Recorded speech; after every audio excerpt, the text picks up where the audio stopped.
Welcome back to the Get Off the Treadmill podcast for practice owners and leaders, where we are obsessed with how to build a successful practice and get a life too. Hi, I'm Chuck Blakeman, and we're going to dive into another topic that helps us make more money in less time, get off the treadmill, and rehumanize dentistry by giving everybody their brain back. Welcome back to the Get Off the Treadmill podcast for practice owners and leaders, where we are obsessed with how to build a successful practice and get a life too. Hi, I'm Chuck Blakeman, and I'd like to dive into another topic that will help us make more money in less time, rehumanize dentistry by giving everybody their brain back. And today we have the special honor of interviewing and talking with, we're going to do this like we're going to lunch, Howard Farran, who's Dr. Howard Farran from Phoenix, who probably all of you are aware of and know very well from his podcast, from his book, Uncomplicated Business, and all the other things he's done in dentistry. Howard, it's a real honor of mine to be on with you today. I'm thrilled to have you. I'm looking forward to seeing what we can uncover. It's an honor to be on your show. I'm a big fan of yours. So what are you seeing out there in the field? What is your perception of what's going on in the dental industry? Yeah, there's a bunch of things on a macro level that are affecting things that you're probably aware of as well. One of the things that caught my eye a few months ago was that the ADA projects that around 8% of practices are multi-location practices today, and within the next 3 years, it's going to be 38%. That the DSO, or multi-location practice, is becoming the norm, or a bigger norm. That does not mean that you have to have multiple locations in order to survive, and I think that's one of the things that I see dentists afraid of, is how do I survive the DSOs? How do I survive these guys who want 8 or 10 locations when I just want my own? So there's a place for everybody, but that's one of the things I'm seeing out there that I think is causing some undue ruckus with people. That I think there's always ways around it. I'm one of these guys who believes that the big guy never kills the little guy. The little guy just needs to do it differently than the big guy, and everybody works out fine. So that's one thing I'm seeing. How about you? Well, I hear all that ruckus, that's where it's all going, because it's all linear thinking. And the greatest thing about me being 55 years old is I've had my dental office 31 years. So, you know, I graduated in 1980. I graduated May of 1980, and Black Monday was October, crash. And then March of 2000, the internet crash. Lehman's August 15th, 2009 crash. So it's linear thinking. When the internet stocks were going up from 94 to 2000, one of the top selling books was Dow 40,000, and it hardly even got printed, and the whole thing had crashed and collapsed. So let's talk about the DSOs, because I'll call baloney on that stuff all day long. Not one of them could go public.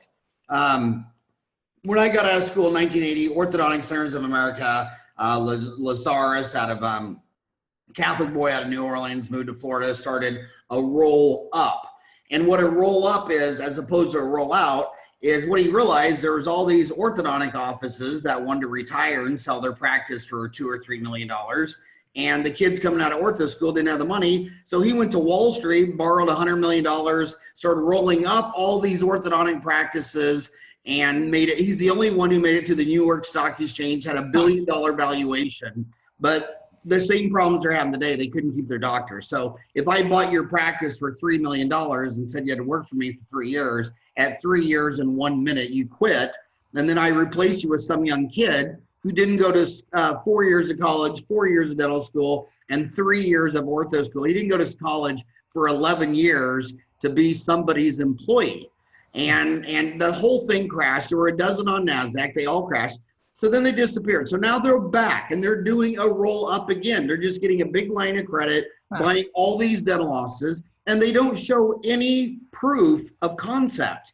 Yeah. And not a single one could go public. And the average one of those DSOs only keeps their dentist for 1 to 2 years. Yeah. So this whole deal that they're taking over is absolutely, it's a joke. I mean, there's zero evidence for it versus a rollout. The difference between a roll up and a roll-up is someone who, like Krispy Kremes.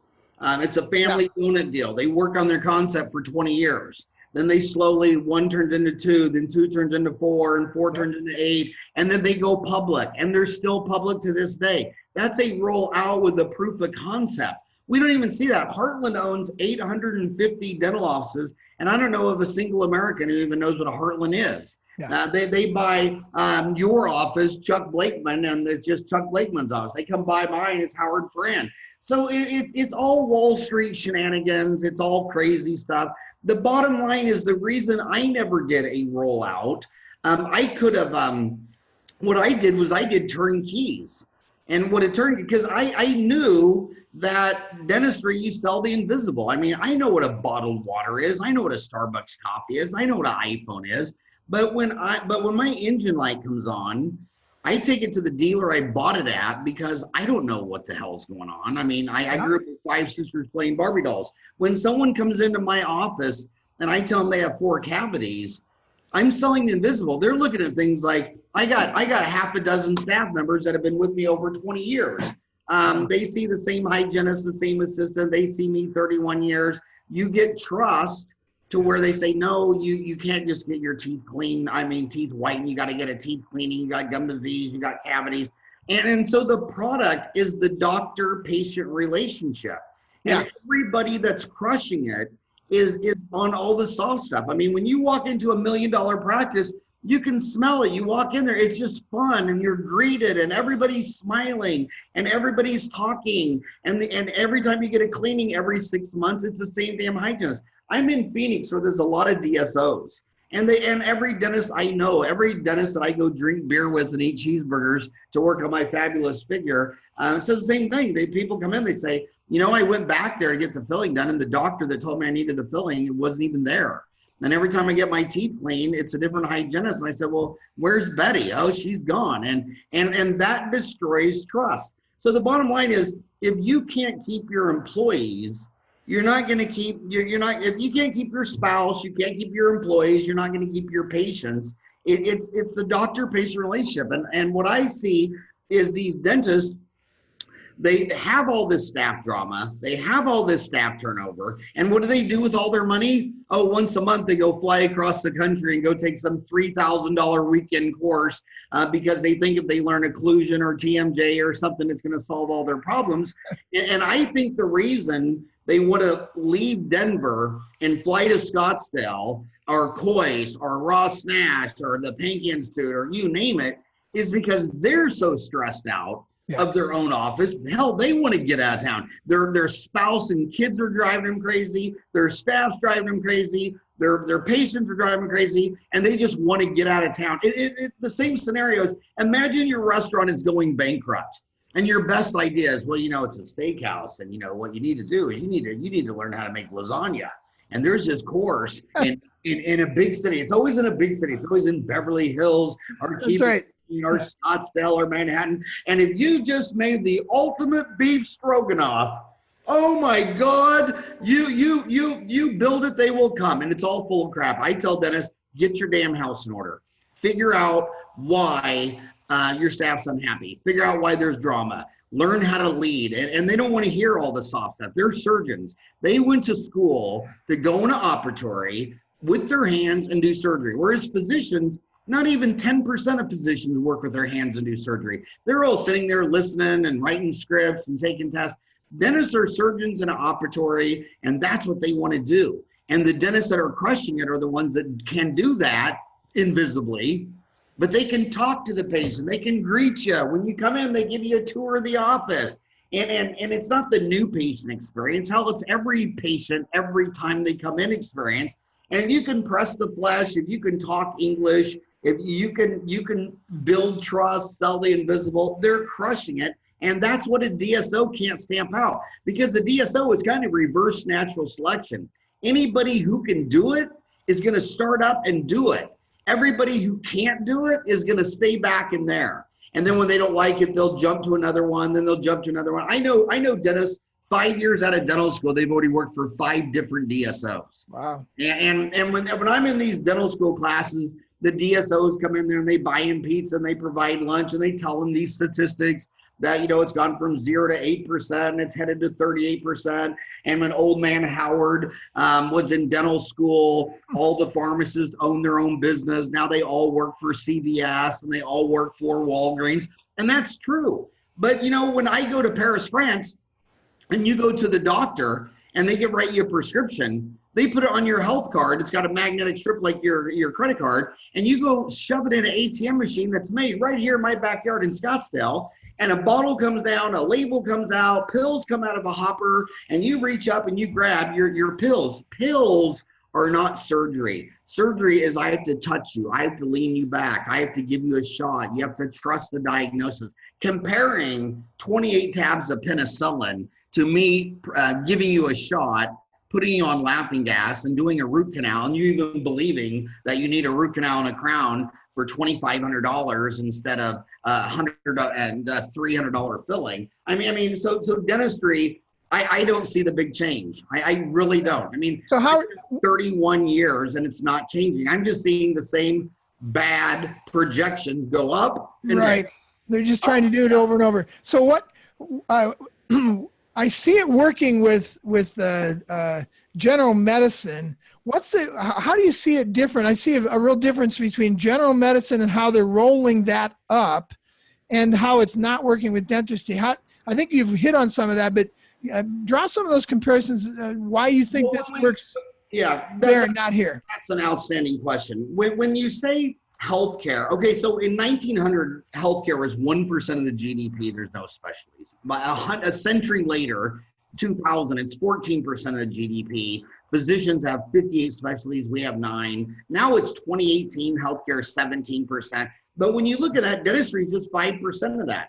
You can't compare dentistry, dermatology, ophthalmology to oncology and prenatal and premature. So when you're in healthcare, it depends on what you're looking at. The major flaws in healthcare is that physicians got way too deep in bed with the insurance companies, and they got way too deep in $1 million technology, MRIs and premature baby stuff. So, when you're a dermatologist, you don't need an MRI. You don't need a CAT scan. You don't need brain surgery stuff. Those guys are still very, very independent, but it's the depth of the patient relationship. And the reason dentistry is so great on the doctor-patient, on the insurance perspective is, I'm a man. If I live long enough, I'll get prostate surgery. There's not a high cost and a low cost. Like for a dentistry, I can do a $2,500 root canal, bill and crown,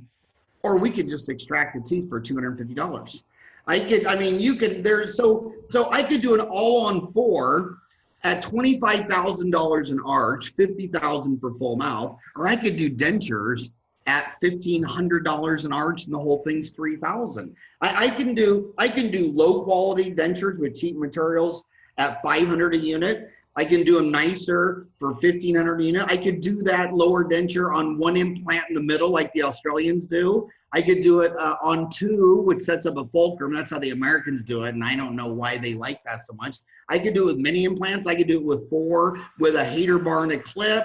I could do all on 4 and fixed. There's so many price segments. Americans, they buy a house. Americans will buy 13 cars in their lifetime between the ages of 16 and 76. And the average new car, the median price of a new car is $33,500. So Americans have great history of buying expensive things like a car a dozen times during their lifetime. And that's another thing that's weird about dentists. You go into dental offices, every single zip code I've ever seen, there's a dentist who works Monday through Friday, 8 to 5. But he doesn't schedule any patients on Friday because that's his big case day. And every Friday he'll do implants, he'll do all on 4, someone will come in, he'll bring in an anesthesiologist, put him down, do 3 root canals, 5 crowns, a dozen fillings.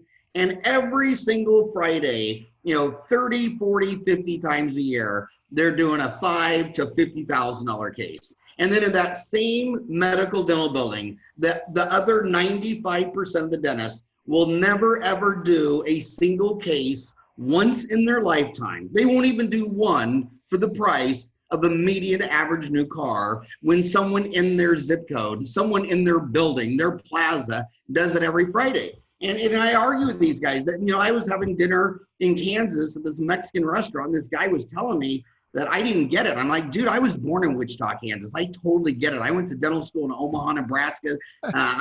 Creighton, undergrad, Omaha, Nebraska, dental school, Kansas City, Missouri. My whole family, my pedigree's all from Parsons, Kansas, Nevada, Missouri. I got some in Oklahoma. I get it. And when we were sitting there, I said, what? He said 9. I said, yeah, 6 of them are a $40,000 F-150 pickup truck, and the rest are $90,000 Ford 250s decked out. So you're telling me there's no money in the small wheat, small grains community, and I'm looking across the street and everybody there is buying really expensive stuff. So when they come into you, if I look in your mouth and I say, well, Chuck, it's not about you and it's not about me, it's about Delta Dental, the insurance company, and they only have $1,000 max, and you have 28 teeth and 9 of them need shot, but we're just going to go after the worst one because that's what the God of Delta said, and they're only going to do one. I mean, when people ask me how much insurance pay, I said, well, it doesn't matter. I mean, they only pay $1,000, and to sit there and do what we want to do, to take out all these, do everything we want to do is going to be $7,000. So insurance will pay $1,000. So your portion $6,000. And by the way, Chuck, you got very good credit. We can do everything we've talked about for just $180 a month for 60 months. And that's how you sell cars. Only 10% of houses and cars are paid in cash. 90% are paid in installment credit. GMAC financing has made more money than GM, the car that makes the car, during their whole life. And these dentists go in there, they don't even present full mouth treatment. They just do one-tooth dentistry while the person's driving a $40,000 F-150. And the dentists that sell, they know how to sell. And you know what's funny is most dentists all tell me that, well, I don't like to sell. And I say, well, congratulations, you're doing a good job, because you don't sell anything. And I feel sorry for you, because the guy selling the F-150 truck, he loves that truck. He knows you're going to love it. It's going to do everything you want. It's 4-wheel drive. It'll haul 1,000 pounds. You can pull your boat. And when the dentist tells me I don't like to sell, I always say, then get out of dentistry. But it doesn't have to be. It doesn't have to be selling, Howard. I mean, in that image of selling, if this person has that need, then it's not selling, it's identifying and exposing the need to the person and saying, when would you like to make your first appointment? I mean, it's not like you have to sell something they don't need. It's in there that it does mystify me, but a lot of times it's self-protection. Is I don't want my patient to not like me. So I'm not going to say anything more than, hey, you got some work that needs to be done. And it's a real disservice to the patient themselves when we do that. We're protecting ourselves. We're not protecting the patient. I mean, how would you like to go out shopping for a house, and the first thing they do is take you and show you some 20-year-old used trailers in Apache Junction? And you're like, I really don't want to live in a used trailer in Apache Junction. Yeah, but you want to live in Phoenix, and those are expensive houses, and they have, they have plumbing and electricity. And how would you like to go get a car? And they say, you know what, let's review the Phoenix bus schedule. And let's in fact, my favorite joke is, you're sitting on a bus and some pregnant lady comes up to you and says, hey, would you mind standing and let me sit down since I'm pregnant? And I say, you know what, why don't the next time you sleep with someone, your minimum requirement is that they have a car. You shouldn't be sleeping with people that don't have a car. And the bottom line is, when you believe in your product and it's enthusiasm, and you're not a control freak, you let your assistants talk, you let your hygienists talk. Right. When my assistants are taking the FMX, they're reading the x-rays. They're saying, oh, yeah, look at that. See that white area? That's a filling. Huh? Then they take the next one. Oh, see that big black area? That's a cavity. And that's the tooth you said's hurting. See how that black cavity's in the nerve? They trust that. They believe that. They feel safe. But all these control freak dentists are like, well, that's illegal, Howard. And I always say, well, how many dental assistants are serving time in jail today for reading a damn x-ray? I mean, right now in Phoenix, someone's driving around with 4 pounds of crystal meth in his trunk, and you won't let your assistant read a damn x-ray, and she's been by your side for 10 years. And you can come in after her and read it again. Yeah, you can come in after her and read it again. Let me I want to get back to the DSO thing and how the guy with one location, let's give him a couple of real practical things as to how he can relax and say he's okay. I think one is what my Irish friend lives in Belfast, Ireland, has a great business there. And he says, you can copy what I do, but you can't copy who I am. And I think that's what you alluded to earlier. Is the number one protection that we have that we can relax on is I sell an invisible service of humanity and relationship, and I've got that going for me, and you can't copy that. There's no way to take that away from me. So I think that's the number one thing, is work hard at building those relationships. 90+% of our future patients come from our existing patients and the referrals from those people who already know us. Your best marketing is to develop that, do great dentistry and develop that relationship with those people. I think that's number one. Would you agree with me that that's probably the best way to? My experience in my own backyard for 30 years and lecturing around the United States, that I don't even see a correlation between great dentist and great financial sheets. I mean, they're two separate skill sets. And in fact, I will say this. When you go to the very rich areas like Scottsdale, Beverly Hills, and where all the rich are, they're all focused on marketing and selling, and I don't see the quality of the dentistry. Right. And then when I go to the middle class areas like Orange County and Glendale and Chandler and Mesa, I see dentists just doing phenomenal dentistry. I see some of the worst dentistry by some of the biggest cosmetic names, because they're spending all their time on the facility, the Taj Mahal, the billboards, the TV, the radio, and their dentistry actually is not good. And the specialists here in town will back me that, yeah, it's crap. But what they do and what dentists don't do is when you walk in there and it smells like a hospital and it sounds like a library, they don't feel good. So when they don't feel good, they don't secrete dopamine and oxytocin. The most Nobel Prize winning economists have always come out of the University of Chicago, and they've been publishing papers on dopamine for years. They said, look, if you make them, they're not going to give you money till they secrete dopamine, serotonin, and oxytocin. And when you talk down to them, by the way, talking down is condescending, and you make it feel bad, and they're scolding, and you come in there and Chuck, you say, well, Chuck, you came in here 3 years ago with the cavity, and I told you to fill it, and you didn't do it. Right. So, you shouldn't be surprised. It's now into the tooth. It's your fault. It's your problem. Now you need a root canal and a crown, and they make you feel bad. Well, then you secrete adrenaline, noradrenaline, norepinephrine. You go into fight or flight. Now I want to hurt you. I don't give you money if I want to hurt you. I want to like you. And when you go into and like a hygienist, all the time hygienists will say, well, I don't know. He wants me to redo Chuck's crown because there's an open margin here.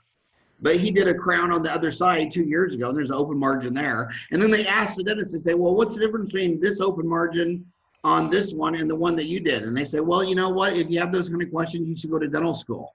And she's like, you asshole. So then the doctor leaves, and the patient turns to the hygienist and says, do I need a crown? And she rolls her eyes. It's dead. Yeah. She just rolled her eyes. It's over. Yeah. If you can't sell the treatment to your hygienist and your assistant in your front, it's the same thing with Contain Ed. You go there, in the left half of the room's all individual dentists coming to save money. And then the right half of the room, every row is an entire office. It's doctor, spouse, hygienist, assistant, the whole crew at a root canal course, at an implant course. Who do you think's answering the most questions on root canals, fillings, and crowns, and implants, and dentures? Your receptionist. And the dentists that understand it take their whole office, and it gets them out of the office. They can have lunch. They can bond. Maybe we'll go to Vegas, the townie meeting, whatever. They're all bonding. Then they're calling up and saying, yeah, my denture, you think you could reline it? And then there's your girl. She's been with you for 10, 20, 30 years. She goes, well, you could reline it. That's like a $250. You can make a new one. That's like $1,500. But you know what Howard does? He can put one implant. It's a little titanium implant. So your denture snaps down. And that's like $3,000. Or you could have two of those implants. It's like $4,000. In fact, that for $25,000, he can put 4 implants into your jaw, a movie star bridge, and it'll never even come out, and it'll look like you're from Hollywood. And when I give you 7 price points from nothing, reline, denture, denture over 1, denture over 2, denture over 4, denture versus all on 4. I mean, then they're talking, and then when they come in, it's all about talking for the front desk. So that's another great service I did with Dental Town. We made 400 one-hour courses that are $18. You can't even take an Uber ride from your house to the Denver airport, especially you in Denver. That airport is the farthest airport from downtown I've ever been in. It's in Iowa. You think, am I driving back to Phoenix or am I going to the airport? But how much is the Uber drive from your house to the Denver airport? Oh, it's like $35, $40. Yeah, and for $18, we have 400 different courses, root canals, fillings, crowns, practice magic, everything. And we call them a luncheon. I'll go buy choke and puke. I'll go get some pizzas and subs and burgers and fries. And they'll sit in there. And I want to learn the least. Hell, I went to 8 years of college. I got my fellowship in the AGD, my mastership in the AGD, my diplomat in the International Congress of Implantology, my fellowship in the Mission Institute. But I don't answer all the questions. I mean, they'll say to you, well, do you have any questions for the doctor? No. And then you leave. And what do? They turn to the dental and ask her 9 questions because they feel safe.